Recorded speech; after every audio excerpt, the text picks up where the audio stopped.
ఈరోజు నేను చేపల పులుసు కట్టెల పొయ్యి మీద చేస్తున్నాను.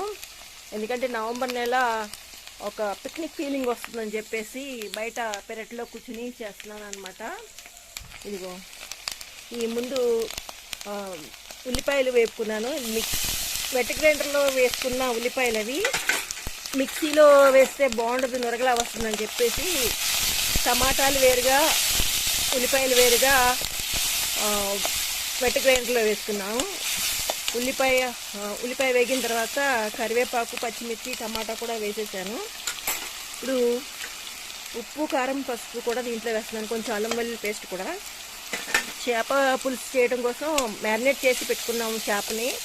దానికి అల్లం వెల్లుల్లి పేస్ట్, మొత్తం గరం మసాలా, ఉప్పు, కారం, పసుపు అన్నీ పట్టించేసాము. అయినా సరే కొంచెం ఇందులో నేను ఈ అల్లం వెల్లుల్లి పేస్ట్ వేశాను. ఇదిగో ఈ చింతపండు గుజ్జులా చేసుకున్నాను అనమాట మిక్సీలో. ఇది కూడా వేసేసి కొంచెం వేగిన తర్వాత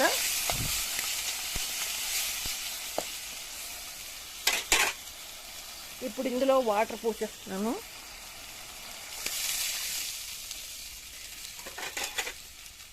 ఇప్పుడు ఇట్లా పులుసు మరుగుతుంది చూసారా, అప్పుడు ఈ మ్యారినేట్ చేసుకున్న చేప ముక్కలు దాంట్లో వేసేస్తాను అనమాట.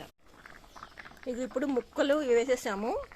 ఇది మూత పెట్టి కొంచెం సేపు చూసుకొని అటు ఇటు తిప్పి ముక్కలు ఉడికిన తర్వాత దించేసుకోవడమే.